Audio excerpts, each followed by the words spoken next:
2022 596, 2023 629 juta, 2024 769 juta.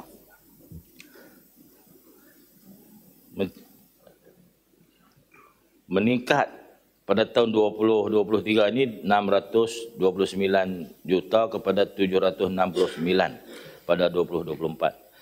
Peningkatan ini mencerminkan usaha berterusan kerajaan untuk mengukuhkan hasil negeri bagi mencapai sasaran 1 bilion pada tahun 2028. Untuk capai hasrat ini, kerajaan sedang giat melaksanakan pelbagai inisiatif termasuk mengenapasti sumber hasil baru. Antara sumber hasil baru yang telah dikenapasti tapi tak boleh mula adalah galian REE.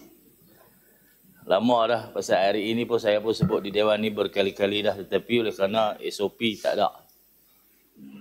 Semua galian REE ni ada di hutan simpan. Tapi kementerian buat dasar, hutan simpan tidak boleh melombong. Lepas tu nak buat macam mana?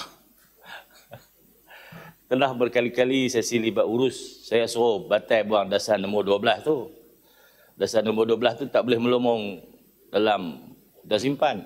Walaupun kita bagi lesen eksplorasi, dia boleh explore, tapi bila nak melombong, dia kena ada EIA.